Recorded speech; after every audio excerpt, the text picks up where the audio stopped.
Hello and welcome back. This is video number 2. This is the typical sales funnel, and my whole goal here is just to show you the typical sales funnel, what everybody does, and why you should avoid it.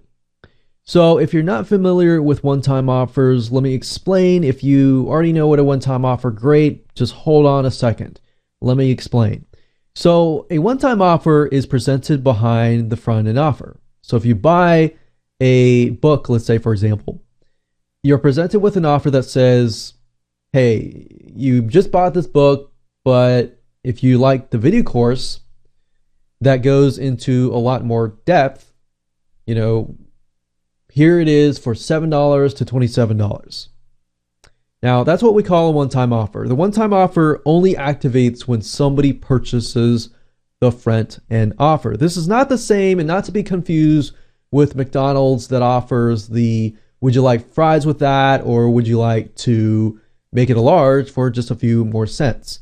That's not the same thing. It has to be presented to somebody who has already put their faith, put their trust in you, and bought your product.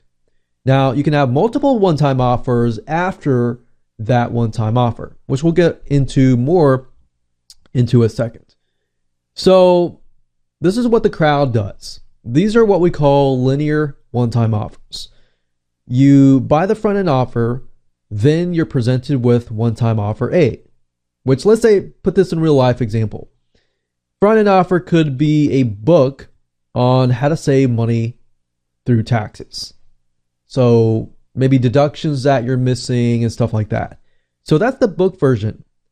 And maybe the one-time offer is a monthly membership site which you can join, where you would get monthly tips on saving from taxes and stuff that you need to worry about and be concerned about, but stuff that you need, how to combat that and stuff like that. So book, we got a monthly membership site, and maybe there's a coaching plan. Maybe this is a higher ticket item or whatever higher ticket item that you might have. Now, the linear comes into play because, let's say, for example, buyer number 1 is sent here. They buy this, but they don't buy this, but they see this. Buyer number 2 buys this, this, this. Now, if you think about it, what happens here is that there's not much segmentation. So for this one here, for example, this one-time offer here, you got premium buyers on this list, and you have regular buyers.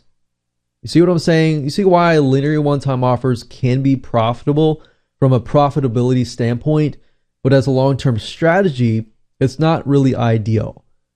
So when you get over here, let's say you have 3 or 4 different one-time offers. When you get over here, you still have a list of both premium and here. So how do you segment that? How do you segment these 2 lists into 2 different lists? So I'm going to talk about that in the videos after that. But let me explain also why linear offers aren't the best. So I talked about it can be profitable from a make money now standpoint, but not necessarily the best long-term strategies as far as list conversions go, because you're offering the exact same one-time offer to both your premium buyers and your regular buyers. So if you wanted to offer, coaching or higher ticket products only to people who purchase certain one-time offers, you're stuck.